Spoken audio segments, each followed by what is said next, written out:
Kan Paris sebagai fighternya Gion. Ya. Ini dengar-dengar kabar ya, sekali lagi diklarifikasi. Tapi Paris tiba-tiba diundanglah sama para petingginya Holy Wings, mulai dari Ko Andrew, Ivan Tanjaya, Hotman Paris, Timothy Ronald, ada berapa orang tuh? 7 ya, kalau ada 5 sampai 7 gitu nggak salah. Kalau nggak salah ya, izin kalau salah bisa diralat. Kemudian tiba-tiba Paris udah langsung menandatanganin sebagai CEO karena alasannya Hotman Paris mengatakan Paris Fernandes punya impact besar dalam dunia combat sport di Indonesia. Stop di situ ya, Lek ya. Stop dulu di situ. Bukankah dalam dunia profesional itu biasa? Apanya nih? Yang kayak pindah-pindah gitu biasalah dalam dunia profesional. Entar dulu, apa dulu nih Lek Saro? Aku biar tahu ya, apanya pindah-pindah nih?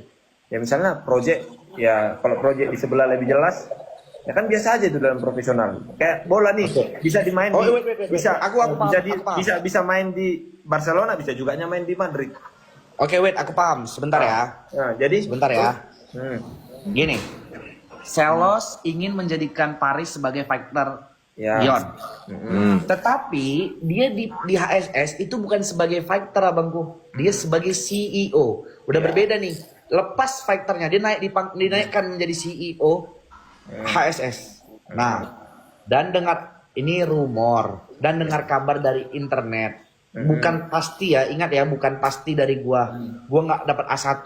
Ya kan ini A1 semua, mulut Oke, dapat informasinya adalah yang mengacaukan mulai dari sinyalnya Selos pada saat bertanding, kemudian mematikan lampu kalau nggak salah mematikan sinyal pada saat Bion bertanding. Nggak tahu ya, tiba-tiba akhirnya adalah selek dari belakang.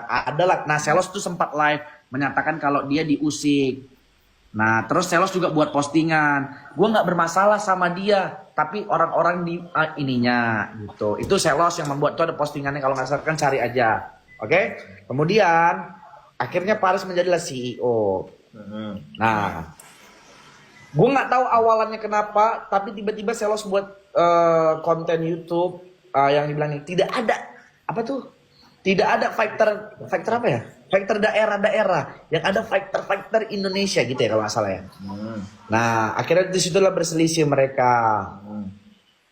Di situ yang maksudnya berselisih besar ya, walaupun memang udah sama-sama beda kompetitor lah bilangnya, kalau di perusahaan kompetitor lah. Dia Selos punya Bion, Paris pekerja di HSS. Itu harus diakuin, Paris bukan pemilik HSS. Dan Selos katanya juga punya bos ya, kalau gua nggak tahu dalamnya lagi ya, tapi katanya juga Selos juga bukan bosnya, dia punya orang lain.